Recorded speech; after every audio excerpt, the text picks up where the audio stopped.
So welcome. Thank you for coming to DevFest. This is Iterative Triggers, Developing First Sight and Second Thoughts, which sounds esoteric as all heck, but I promise this will be more applicable than it sounds when we get into it. My name is Christopher Steffen. I'm an experienced design team manager at the Nerdery. I'm also our domain lead for research and testing. If you don't like anything that you see or want to call me a turnip head at any point, there are a few convenient ways up on screen for you to do that as well. So if you came to this thinking, I'm totally up for something about iterative design, but what's all this talk about triggers? I want to reassure you now that I don't have a gun and no one is being shot. Not even Nerf, even though we have plenty of those in the office. More than there are people sometimes, I think. There are like crates of them, shelves of them on the side, and it's like, I think, there's just something terrible about to happen here any day now. Someone's going to pick up a bunch of Nerf guns, it's going to get messy, and someone's going to have foam removed from an ear or something. I don't know. But that's not what we're here to talk about. But also, I'm also fairly certain that in the program book, I promised you magic. I don't do stage magic, no card tricks. And with the secrets of first sight and second thought, or second thoughts instead. But before we get there, I have to kind of build some stuff up before we can get into that subject matter. So do bear with me. We will get to something that feels a bit like magic. But I wanted to start with iteration. Now, for any of you who actually know UML, Uniform Markup Language, that's terrible and wrong. So I know it's terrible and wrong. If you're going to complain, please don't complain about that. But just basically iteration. The thought is, are we done with something? If we're not done, let's keep working until we are actually done. Iteration. Simple, simple, simple mathematical stuff. Now, if you ask Merriam-Webster, this is what they have to say about iteration. It's fairly dry. But what's important to me is this yields results successively closer to a desired result, or that you keep doing this until a particular condition is met. This is just brass tacks. I'm not going to talk about the definition of iteration this entire time. That would be your afternoon really poorly spent. Now, another definition, now this one's from Wikipedia, go figure. This is one of the few times Wikipedia says something useful. This is a more design-focused definition for iterative design. And here it's important that we're doing our iteration based on the results of testing a design, and that we're making refinements and changes based on the results of that testing. So you're not just iterating for the sake of iterating, you're iterating based on some form of feedback. And here's some familiar models for iteration. This is going really quick. At any point, if you need me to slow the heck down, go like this or something, and I'll kind of get the hint that you're floundering, and maybe I should slow my roll just a little bit. But most people have heard of the double diamond. This is just one of many iterations of the double diamond, where you kind of look at your possibilities, and then you eliminate possibilities, and then you look at how you can actually execute on them, and you finally decide on the ones you are actually going to execute. And then also this kind of your learn, build, measure model is really common too. My personal version sounds like a Dalek. But that's because I'm a gigantic geek, but it's neither here nor there. I am making this deck available by the end of the presentation, and so if you ever want to chase these things down and read full detail on anything I've linked to, feel free. Now, this is a slightly less familiar model, but it's really important in that, well, not in that it looks like a Christmas tree, but in that it's repetitive and it's a bit lengthy. Now, this is about your eyes and your hand, really, but what's important about it is that as you continue, you get better developed thinking and more developed solutions. And this isn't just true of eyeballs and hands in terms of things that you're trying to do manually. This is true of practically everything we do iteratively. The more cycles you can spend, the better your end product is, and the better the thought that goes into that end product was going to have been, because you had the time to basically learn from what wasn't working and make it better every cycle.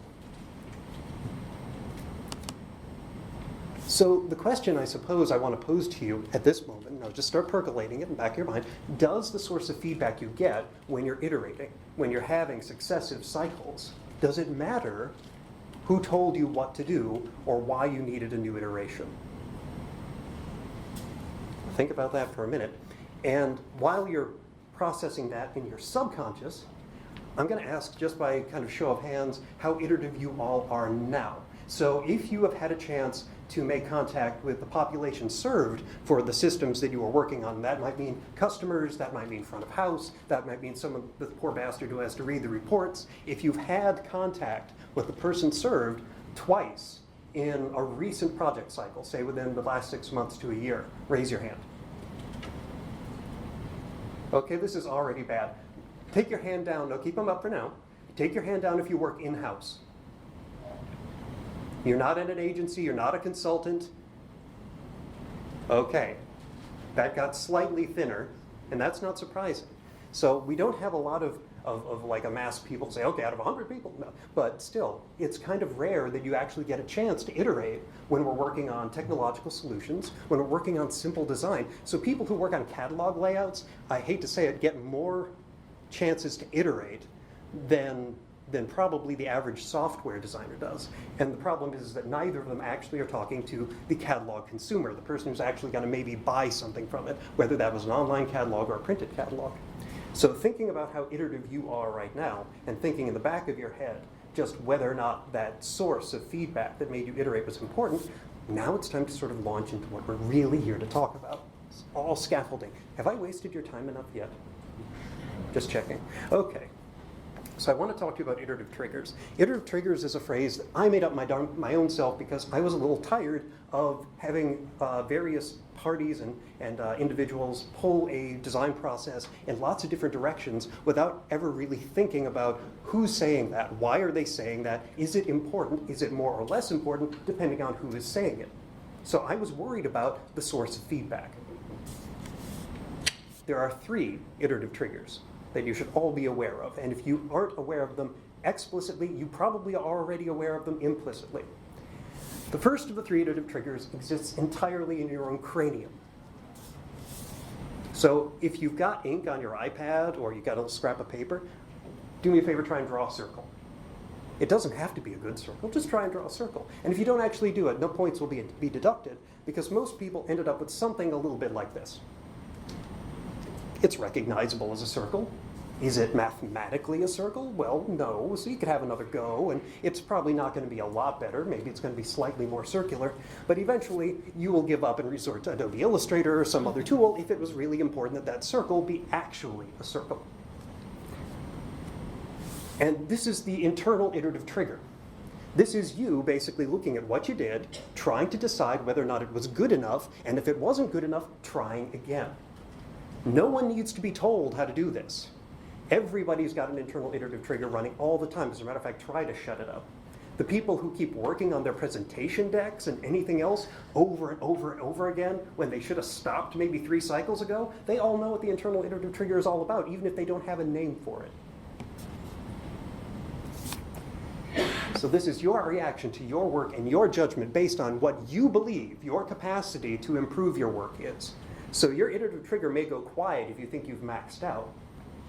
But until you feel you've maxed out, you're going to want to keep fussing with something if you actually care about it. And it has incredibly little to do with anything but that internal barometer of, can I do this better? That's all it's really for.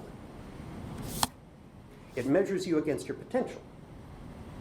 Can I do better than this?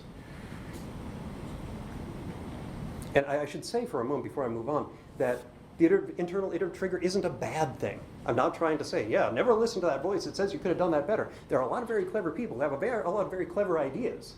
And they will be prompted and reprompted and will come up with great ideas and great work based on the internal trigger. I'm just saying recognize that when that is what's driving you. Now, the second trigger is your team. The people that you work with in the project, the people you're with day to day, the people you're going to make all your decisions with when you're not making decisions solo. And this is how this generally works, or at least some of the time, hopefully less than 50% of the time for you. An idea gets presented, gets weighed for merit, the devs check in, the PM checks in, the client partner checks in, the client says, oh yeah, that's great, or that's not so great. It gets scrutinized very closely, and eventually crushed. Because no one can have nice things. Okay, that's not entirely true all the time, but it's normal for a sort of coalition team exercise to eliminate ideas, because really what teams do is they understand constraints. So the context iterative trigger is made of very clever people. People that are on your team who know everything that they're supposed to know to do the work you're supposed to be there for. Your BA knows everything about capturing the actual requirements. Your QA testers know exactly what to poke for to get the bugs to come out. The devs know exactly how they're planning on building it and exactly why that suggestion you just made is going to make this twice as expensive as it was 5 minutes ago. I mean, everyone is here because they know very specific things. And most of them in this particular format really work in a way to eliminate things that cause anyone's life to get more difficult. So it's a very subtractive mechanism. even though it can sometimes be an additive mechanism. But one of the other things that you have to remember about the context iterative trigger is that it relies on context. It's right there in the name. You are in the project team. You have a goal, you have a thought about how you're going to pursue that goal, and the moment you got into that space, you're living in what I like to think of as the soup of the project. You're marinating in it day after day after day, having conversations with the same people about the same topics, and maybe getting a little frustrated, a little happy with certain members of the team who do or don't agree with you, and that's normal, and that's human. But the thing is, no one in this room knows what's going on in the wider world. They only know what they know based on their prior experience. And that's what they're applying when they filter those ideas that come out of the team. It's the reaction of expertise. Everyone in that room knows how something should be done based on how they've done that before. But it removes you entirely from a real-world perspective because now you're just working in this little bubble of professionals who are learning to work with each other. So what it really measures against is collective wisdom. That's what the context trigger does. And a lot of people will stop right there. So everyone who said that maybe they didn't get a chance to iterate with a person served, that's where you stop. Some of the days when I go to work, that's where I have to stop. I don't get person-served input to my project every time. And that is a problem.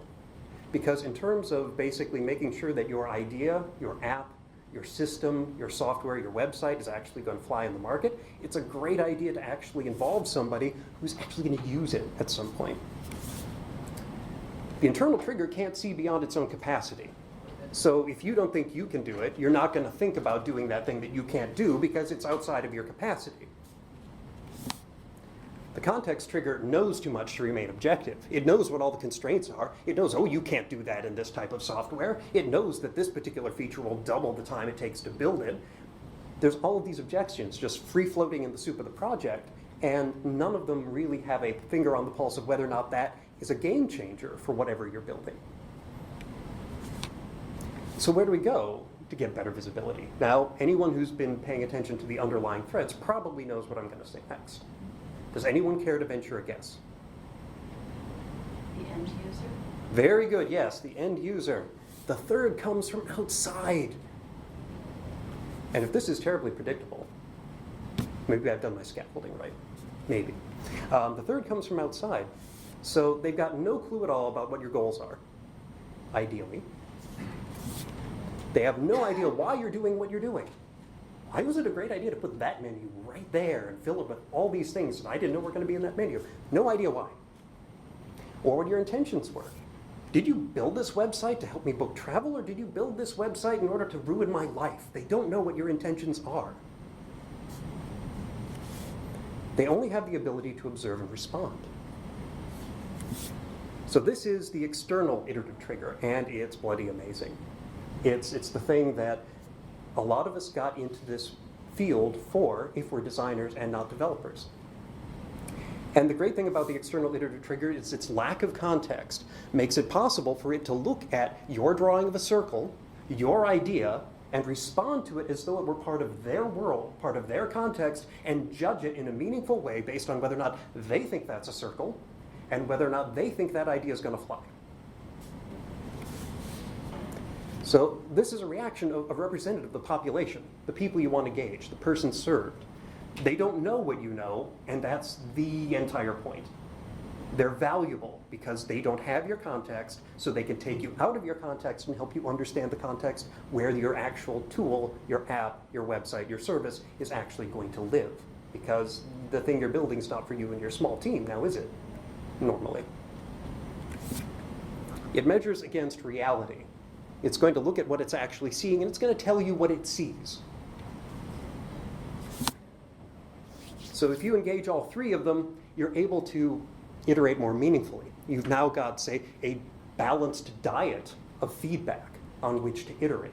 You're not just responding to whether or not you could do that layout better, whether or not that button could be a brighter shade of red. You're not just listening to the team saying, oh yeah, well that's a bright shade of red, but what about error states? And all of the other things that everyone's going to bring to that conversation. You can actually start thinking about, well, okay, it looks like an error state, but it turns out when we delivered that screen, the population served said, yeah, but I didn't see it as an error state. Maybe we're fine.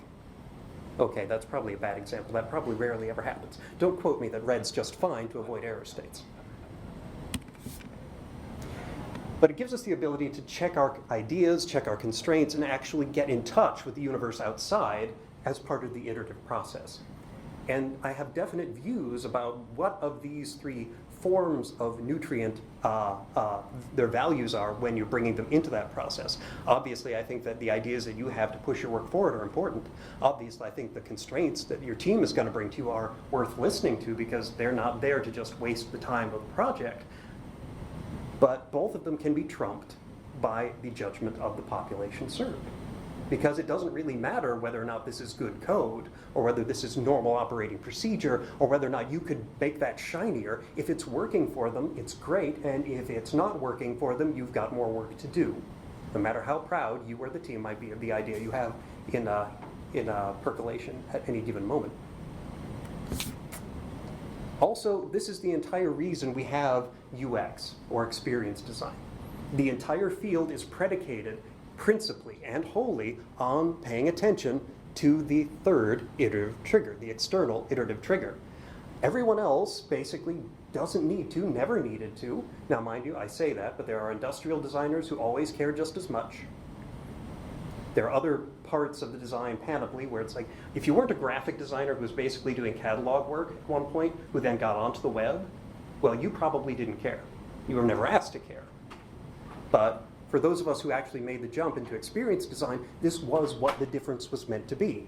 And those graphic designers who jumped the fence and said, hey, I'm an experience designer today, and never talked to a person served, never actually became an experience designer. That is the line. You don't get to become an experience designer because you tested with users once. You get to be an experience designer because you're testing with users every day. Okay, not every day, every project, most projects, as many projects as you can. But that's the entire point. It's what you're meant to care about. That's what delineates an experienced designer from any other kind of designer. Now, you can get these guys anywhere. As a matter of fact, try and shut off your internal iterative trigger someday when you're trying to get something done and you care about how it's going to come out. Once more, try and shut up the room. You're not going to get that to happen. So your project owners, your partners, and your fellow designers, your devs, all of them are going to be impossible to ignore. You get them whether you like them or not, which is why it's so important to spend extra time trying to get your hands on the third iterative trigger as often as you can. But I have a confession to make to you now. Since I started thinking about iterative triggers, and I've given this talk a few times internally at Nerdery where I work, but a few times to other audiences, I've actually discovered a fourth iterative trigger. Now, it felt indulgent when I first thought, oh wait, maybe there's a fourth. But then I thought, okay, its behavior and its dynamics are different enough that it really does merit adding. This is the first time anyone's hearing about this. Lucky, lucky you. The fourth acts from a distance. Some of you may know where I'm going already. Don't spoil it. It knows your job. Not because it does your job. It just knows your job. It knows your audience. Not because it's met your audience. It just knows your audience. It knows better because it always knows better. And it's quite possibly wrong, but it requires you to be obedient anyway. This is the orbital iterative trigger, and it's the most terrifying thing. It's not a moon, it's a marketing VP.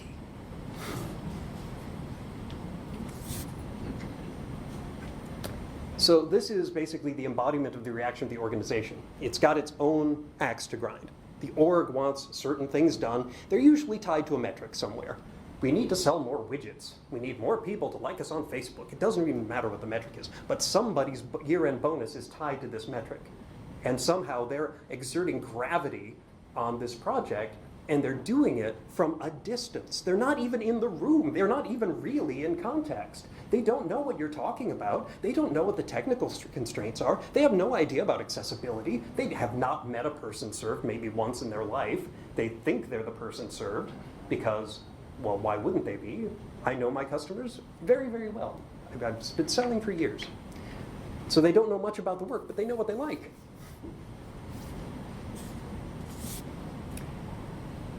And what it does is it measures you against disconnected priorities. Now, who has ever heard the phrase swoop and poop? All right, we've got a couple. So this particular maneuver is basically coined around that marketing VP I referenced earlier, when they are not included in the process, they're not in this context space. They finally find out that something is happening, and from a distance they say, oh, that entire project is misdirected. Change your plans, please, because your plans do not meet my plans.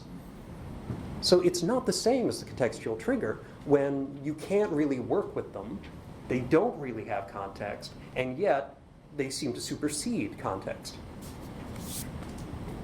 It's particularly dangerous because it kind of blends this new orbital trigger, the expertise, let's call it the market confidence of the context space, which is of course totally disconnected from reality by the time it gets rolling, with the kind of organizational version of the internal trigger, what can my company do? And most people at that level have very definite ideas about what they think their org is capable of delivering, and when it's not delivering what they think it should, and when it's delivering something that feels off book or off brand or whatever that objection might be. So it has both, which makes it extra fun to work with. And it's even more passionate about being completely clueless.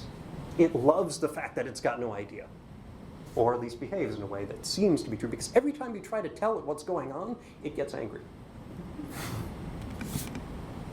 And it often does this to the detriment of actual person served. So you try and make the argument of, well, okay, we could do that, but the net relationship you're going to build with the customer base isn't going to be the thing you're actually looking for. No, we just need this metric to rise. I wish I could say I've not had this conversation many times. And it's not comfy for anybody. So you've got the orbital trigger staring hard at the internal trigger and the context trigger saying, do this and do that. And they're just trying, hopefully, to serve the external trigger. And yeah, it's just gotten messy. But regardless of your personal comfort level with the team that you have now, it's important to know which trigger you're reacting to when someone comes in and says, okay, we just heard a thing, now we're going to change some stuff. It's important to know not only which trigger you're responding to, but why it is that you're responding to them versus any other piece of feedback that has just come across the board. How are you prioritizing that feedback? Which VP do you listen to today if you've got a choice of orbital triggers? Or is it really the people who are making the security analysis on the website that say, no, yes, CAPTCHA is in, that sort of thing? They're not all equal. Now, I'm giving you this biscuit from the one dead white guy. Actually, no, that's not true. There are two. One dead white guy, because I think it's pretty important for the next part of the talk. And this particular author I like because, one, he doesn't pull pointy things out of pieces of rock, nor is he all wet. And if you know your media, you may know which authors I'm talking about. I would like it if he had a moth costume that helped him to fly, but we can't all be the partner of the tick. So if you didn't get any of that, that's fine. That means you're probably well-adjusted and normal. It just means I am not.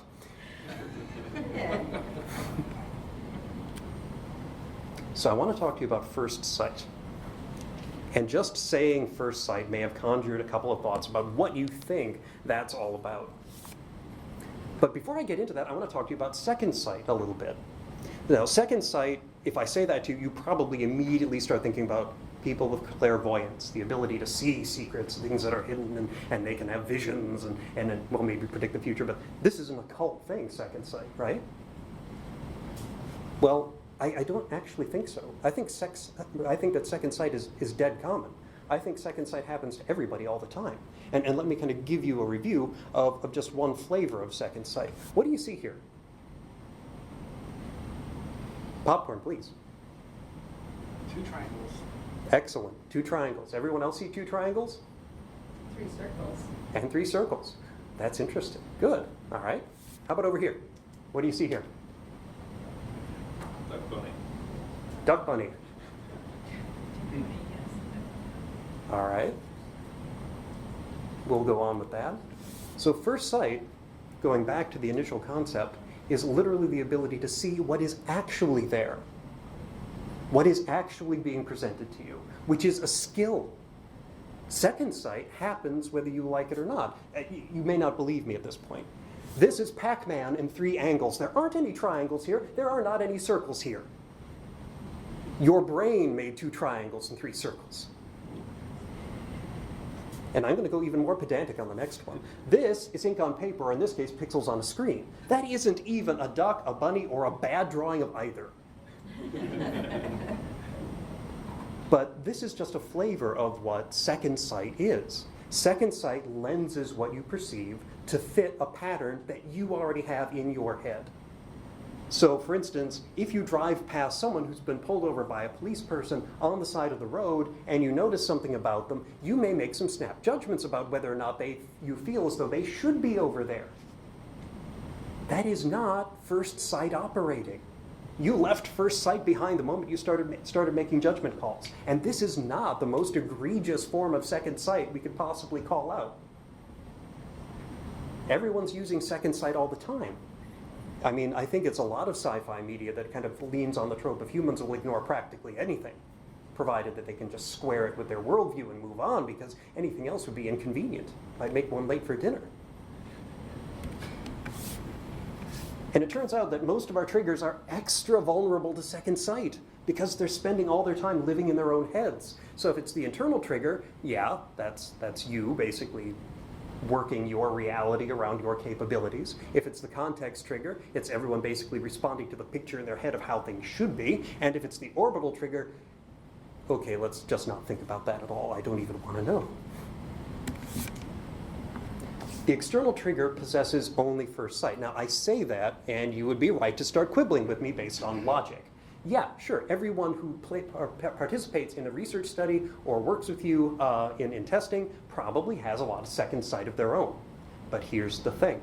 For our purposes, as researchers, everything they spit back at us, so long as we capture it faithfully and we recognize what they say and why they're saying it, that's first sight for us.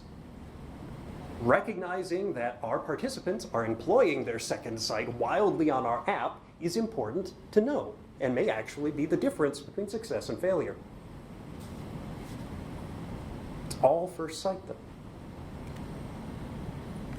But now I want to talk to you about second thoughts. Now, second thoughts should be easy for you to wrap your, okay, this is on the nose, your brain around. But before I get into second thoughts, I want to talk about first thoughts, which are very reactive and very basic. If you've ever heard someone ramble stream of consciousness, you're probably listening to a lot of first thoughts. You know, the thing that someone says, yeah, I probably shouldn't have said that. That was a first thought that they're now having a second thought about. So here's a first thought. I want pizza. Or that's weird.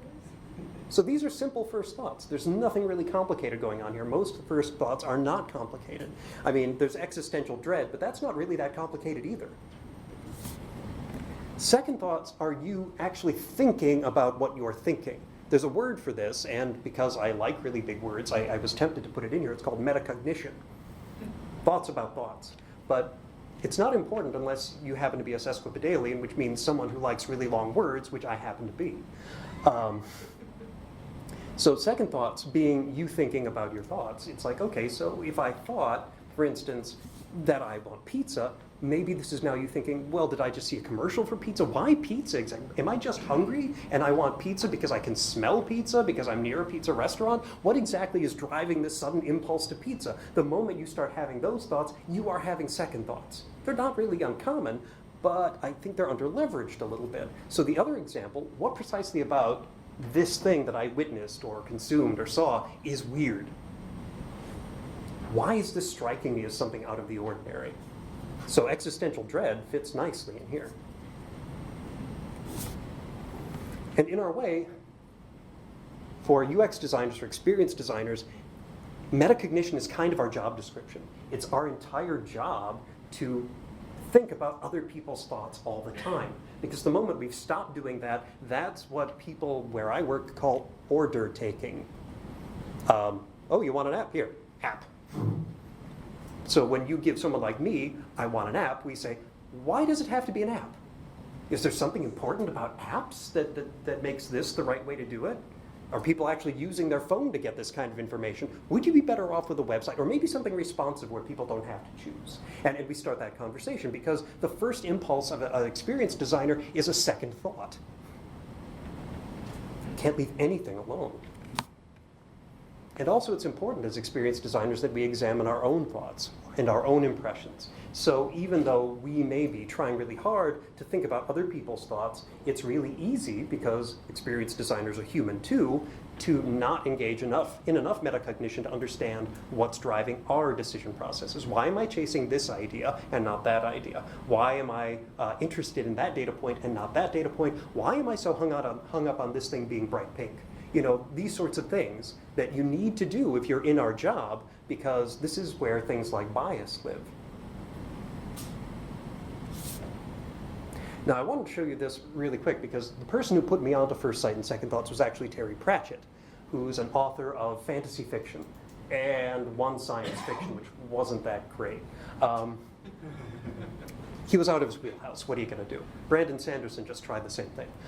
Anyway, so what you're seeing here is Tiffany Aching, the main character in a series of books in Discworld, which is an even bigger corpus of books, all in the same kind of landscape, mythical setting, or fantasy setting. And she's sitting here with a frying pan that she smacked an evil monster in the face with, and she's surrounded, if you look down by her feet, by little blue men. They're the wee free men, they're pixies, they're really irritated, and they really like alcohol, go figure. They're basically really tiny blue Scotsmen. But that's a whole other story. But the important thing about this is that, yes, it introduced me to the idea of First Sight and Second Thoughts as a superpower, as something that Tiffany had that a lot of the adults around her, that a lot of the other magic users, because she's a witch among witches, didn't have, or didn't have enough. And here you see Terry referring to third thoughts and fourth thoughts, which actually armored her against the incursion or influence of like evil fairies and things like that. And actually, the way it plays out in the book, it's kind of impressive, the way you start thinking about, well, not only is I'm hungry and I want pizza. Is it because I smelled pizza? And why is it every time I smell pizza, I want to eat pizza? What is wrong with me and pizza? So layers of thoughts. Metacognition wrapping in and around itself. So it's actually a very powerful thing to be able to do and to actually operationalize in your work. And yeah, I get it. I mean, I took you this far, and it wasn't just to give you some kind of book review. It's important because First Sight strips away prejudice. The entire thing about First Sight is actually processing real data as you heard it, as it was presented, which is why recording things is incredibly important. If I'm doing research, if I'm doing testing, I don't just want to have my notes, because when I'm taking my notes, I might be cherry picking some data and ignoring other data. I want the recording so that my fellow professionals can also go through those notes and say, yeah, here's your notes, but you never mentioned this. This is huge. How did you miss this? And here's the thing, if you look like me, your chances of missing things are incredibly high. Life for me is just kind of very surrounded by cotton wool. There's a bunch of stuff I don't notice, I don't feel, and I am going to have called to my attention for me to process it properly as a risk or as a benefit to what I'm trying to do, or a decision that I'm trying to make, which is why a diverse design team is always good. And when I say diverse, what I mean is a diversity of life experience, a diversity of professional experience, and kind of point of view. Because if everyone you work with feels exactly the same way you feel about everything that you feel things about, the chances are that you are not getting the kind of representation you want in that design team to avoid prejudice and bias. So on to Second Thoughts, which destroy bias, which make you process, why is this decision the right decision? Why is this implementation superior to that implementation? What is it about the way we're doing this right now that makes it okay? Have we stopped thinking about someone? Is someone being excluded? So these are important skills. It's not just a book review. So as we actually go about our lives and try and do work that is valuable and good, and I don't know if you care about winning awards, but at least you want it to actually serve the population it's intended to serve, it's really important to know kind of what it is that's moving us when we iterate. Are we just basically appeasing a stakeholder? Project manager says he wants it done sooner. Orbital VP says, oh yeah, that's great, but it all needs to be purple, or all hell's going to break loose, even if it messes with our accessibility guidelines and our contrast rules. Because visited links, those things are just going to disappear. And we have to be aware of what's influencing us. And knowing how it influences us and how it's steering our actions is really critical awareness, because we need to be able to know when we are actually having our minds done So when that person comes in and then says, oh no, I'm the VP of God knows what, this is the way it is, this is the way it's always been, we've got to listen very carefully to what that VP says and take it apart and understand what may be motivating them, as though they were the person served, not of the product that we're building, but of some sort of argument to get them to actually see the person served that he actually cares about. So it's kind of strange that when you do a design project, you end up designing not only for the person served, but for every person who wants to get in the way of the person served, an argument to get them out of the way of the person served. That was rambling, I apologize for that. So the point of this is, and this was hinted at in the description, we don't have time to basically iterate uselessly. Budgets are generally tight. Every time I get a project, it usually has a deadline or a fixed amount of hours that I can spend. So if I'm going to do my job right, I need to think ahead about what kind of iterative triggers I'm going to have available to me over the lifespan of the project. And if I don't have the iterative triggers that I need to, well, basically become very unpleasant, if you can imagine that. Maybe you don't have to imagine that. You've been here for more than half an hour. But the idea is that we basically need these skills.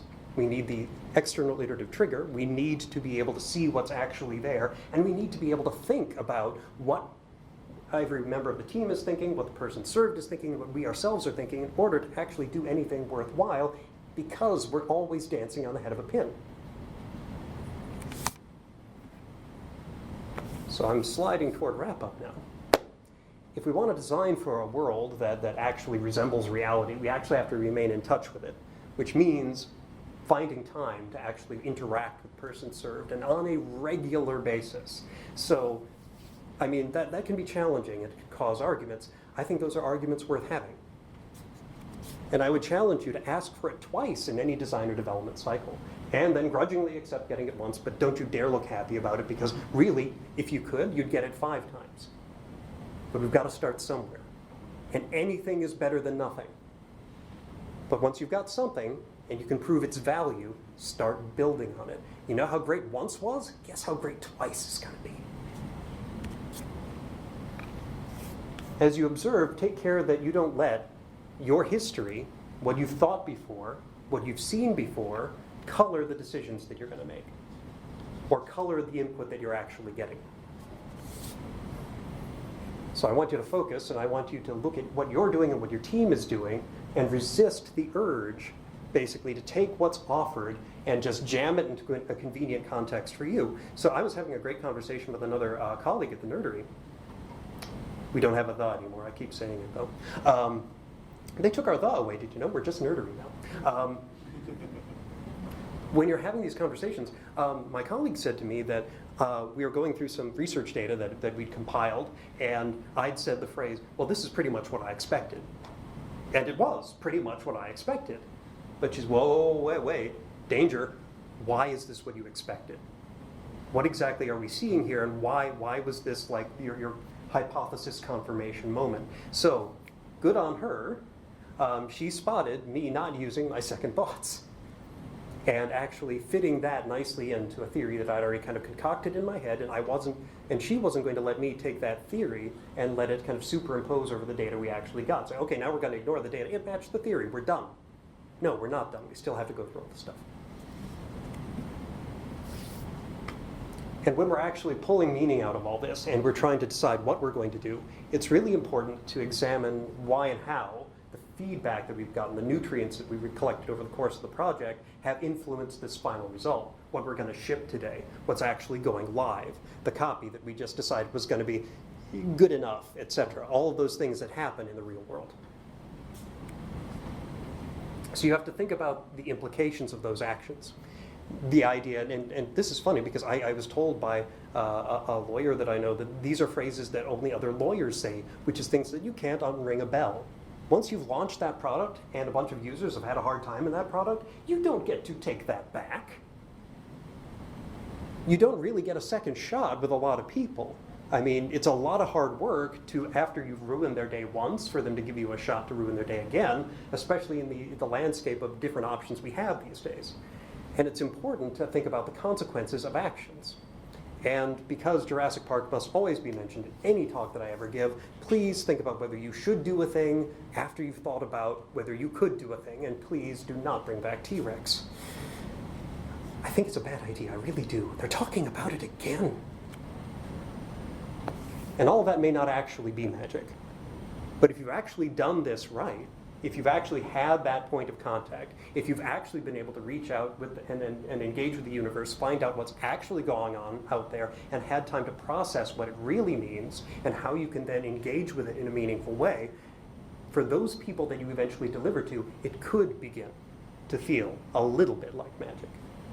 A lot of provisos in that sense. And thank you for your attention. I'll take questions if you have any. This is the link.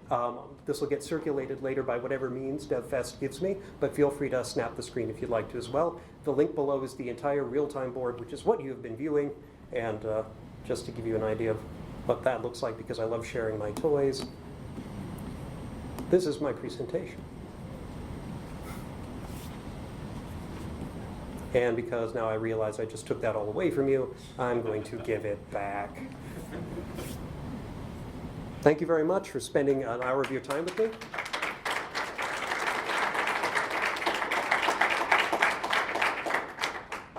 And if anyone has questions, I'm going to be hanging about for a bit because we're ahead of time. So how do you guys at Nerdery tend to interface with the users? Usability study, I mean, what are the ways that you think, if you had for that one opportunity or two opportunities, how would you do it? All right, this is where I have to engage the truism, which says that every time you talk to a user experience professional, you will hear at some point the phrase, it depends. It depends. And the important thing about a good, vibrant experience design practice is having options, because project to project, what's going to be the most valuable or the most appropriate will change. So usability studies is one way to work with the population served. Another way is to do a contextual inquiry, to do ethnographic studies, to do user interviews. There are a lot of different ways to do that. Those are all distinct and different things. And you do them for distinct and different reasons. So to unpack that a little bit, you've built something, you want to find out if it actually works. Maybe you do some usability.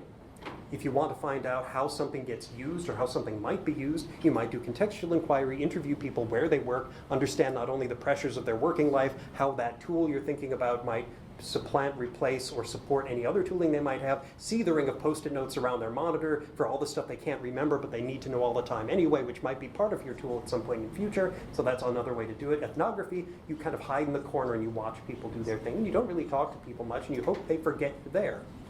But you still find out things about the dynamics of the situation and the product and service that you're trying to offer. And of course, interviews, well, they're fairly straightforward. You're asking people questions about what they're going to use, what they're going to like, and why. And it's before the fact of actually delivering something. Did that actually answer your questions? I feel like I've been talking for a while. Yeah.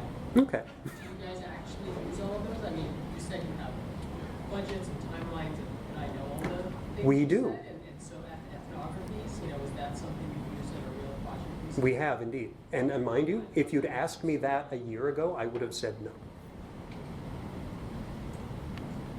Yes?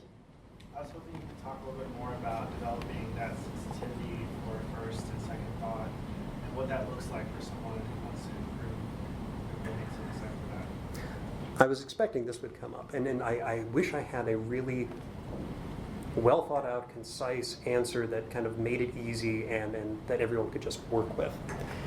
The answer that I've found over the course of my career is that you're going to end up basically learning through trial and error.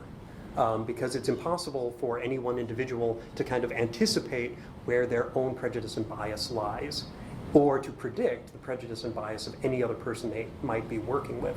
So for me, it became really important to start thinking about first sight in terms of immediately questioning the impressions that I get after viewing something or consuming something. So say I read someone else's usability report because they've decided they're not letting us do a usability report, they're giving us their usability report, and my immediate reaction is to rubbish it because I didn't do it. Because I'm that kind of egomaniac, really.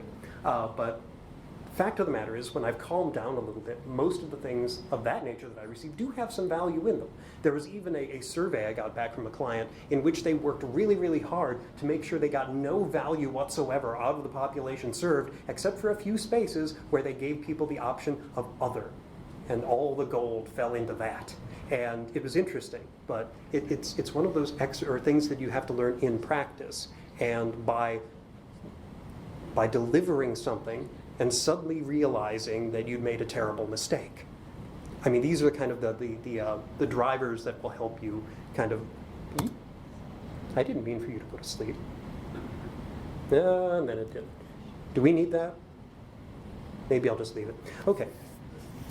I just wanted to follow up. Yes, please. Because hearing the way you're approaching the topic, it made me feel as if some sort of mindfulness practice might even lend itself towards developing that sensitivity. Yes, indeed. And I'm going to mangle her name. Criminy. Right when I need the name of a person who I want you to read something for, they disappear. But there's a particular author that we've reviewed a lot of work from at the Nerdy thing, who writes primarily about mindfulness. And when it reoccurs to me, I will say the name if I can pull it back. And if you happen to know already, Fred, you can say too. But yeah, it's really about mindfulness and being very cognizant of your own thought processes. So in a way, first sight is very much empowered by very careful second thoughts. They are complementarily supporting. So if you've started worrying about what you're thinking and why you're thinking it, it's going to help you really, really process what you're actually seeing instead of what your impressions of what you're seeing are. Because I mean, we are none of us immune to those sorts of effects, and it's important to just always question even your own responses, never mind the response of the person next to you who maybe you do or not respect in that moment. Did that help at all? Mm-hmm. That's interesting. Okay. Yes? I'm actually curious about your educational background and what kind of led you into experience design. Like, what was it that really made you want to do this and get into this role? Okay, that's interesting. I actually went to the University of Minnesota and I got a history degree with a minor in art history. So I was going to be a curator of museums. That was my plan. It then became really clear to me that curators of museums, well, one, we don't need that many of them, and two, they don't get paid a lot, and that was kind of an issue for the plans that I had for my wife, my life and my fiance at the time. So I started playing with another thread of my life, which had already started, in which I'd started doing art. And it turns out you make money in art either by becoming a fine artist or doing graphic design. I wasn't good enough to do fine art, so I started doing graphic design. At some point I went to a trade school to learn tools. I'm glad I didn't go there to learn design because I wouldn't have learned any design. I did learn how to use Quark and a bunch of other things that you heard about if you were here for the previous talk. The moment the internet happened, I was playing with it because it was a brand new shiny toy. I was putting together web pages when there were no tables with which to annoy developers as a vehicle to put together web pages. Now, for those of you who haven't been on the web that long, once upon a time, to arrange a page, you only had the ability to stack things side by side, and hopefully they didn't pull their screen narrow, or you could jam them into a table with a fixed size and you could control things relative locations and try to resist the urge to wallpaper the entire thing with pixels. And so I started early. And I did actually my first website in 1996 for Mystery Science Theater 3000, the movie, for Gramercy Pictures and Best Brains. So that was a wonderful way for me to say, okay, yes, this is working, I'm going to do more of this. And it was only about 2 or 3 years later that I read The Design of Everyday Things by Don Norman, which made me question the quality of every door I've seen since. And if you don't know what that's all about, I suggest you do read the book. It's not that long, it's not that short, but it's worth every word. And became infected with user-centrism. And so that's kind of the growth path. And having spent so much time on the web, it was only a certain amount of time before when web became fuzzier than just websites that I was going to branch out into that too. And now I spend my time not doing any visual design because it turns out I'm kind of crap at it. If you want your website to be soulless, I'm your guy. You saw this presentation. That's about as virtuosic as I get, even when I'm using clip art. So I focused instead on structure, on information architecture, on research, and on testing, on understanding what we can do, why we should do it, and what the right thing to do is going to be for the population we're trying to do it for, and then how to arrange things in such a way to get that to happen. That was also a very long answer. It's good though. Okay. Any other questions? I will take criticism and personal invective. Yes, Fred?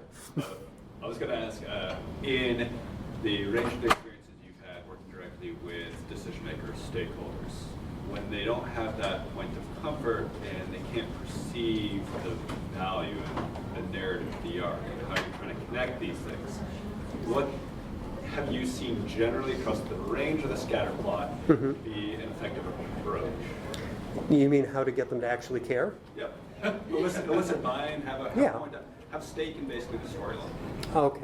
That's actually fairly straightforward. The most effective tool that exists for getting a stakeholder or an orbital to actually engage is to actually involve them in the research or the testing. And when I say involve them, I don't necessarily mean, well, okay, you sit down and you write the test plan with them. That's not really what I mean. What I mean is you make them an observer.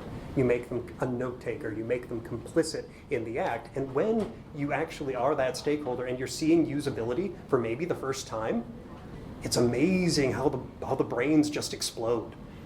Because the first session, they go completely mad. Oh, wait, what? No, they didn't get that? This idea that I thought was so basic and simple that everyone was going to get, they didn't get that? And suddenly they're questioning their entire life. And they want more. And what's worse is they go from questioning their life and wanting more to overreacting to that one person. They want to call the devs and say, stop everything, now do this. It's like, no, there's another 6 of these coming. Wait. We could use some trending here, maybe. But yeah, that's the most effective thing, is exposure. So I kind of seeded that one, so it's the counterfactuals at that point.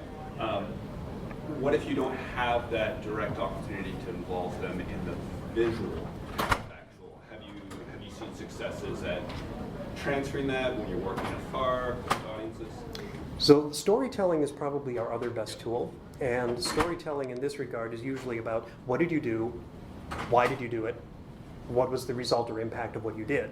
And so when we can tell a story, and I've got a great story from within the past 2 years at Nerdery where a heuristic review, not really a person-served engagement, just to be clear, but a second thoughts engagement, to be certain. A first sight and second thoughts engagement, where we were looking at a particular online delivery system for a restaurant. This is about pre-ordering. And there was one screen where everyone was falling out. And a heuristic review kind of revealed a couple of, let's call them idiot fixes, that actually ended up netting about $1 million of predicted profit per annum for that company. And it's great to be able to tell a story about the fact that you can actually turn a tiny little design decision, which, spoiler alert, is also a business decision, into a profit center, or at least a lack of loss center. So there are stories like that are the other tool that you can use to kind of sway hearts and minds, but they're not as effective and they're not as visceral as actually putting them in the petri dish of the person served. All right, yes? I have a lot of questions. I have just a little bit left. So earlier you were talking about how I can't remember exactly how you said it, but like in certain areas of design don't necessarily use user research as part of the process, like graphic design. So I guess my question is, one, do you see that is changing? And two, do you have any thoughts to share about how that's negatively impacted companies that don't incorporate research into their design? I feel like I could talk about this for a while. But I will say this, there's a pendulum effect to user engagement. It seems to fall into and out of fashion, and it's driven by things that aren't really what I'd like to see driving them. So for a while there was a craze called customer experience. And it's not really over yet. Customer experience is what happens when you give a marketing team the tools of UX, but no understanding of them. What they do is they say, okay, I care about the people who actually buy things, and everybody else that uses the software can go to hell. And that's how that generally works. You over-focus on one person in the system, you ignore the other people in the system, even when these other people in the system are critical to the success of the person who's actually trying to hand over the money. And it changes depending on the org.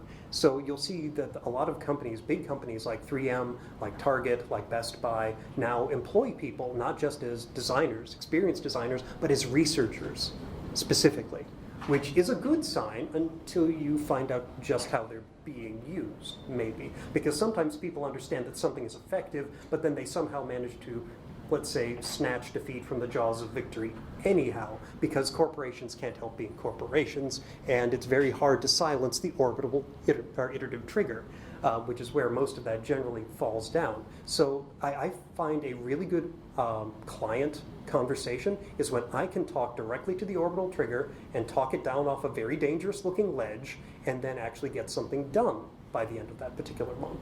That's a great month for me.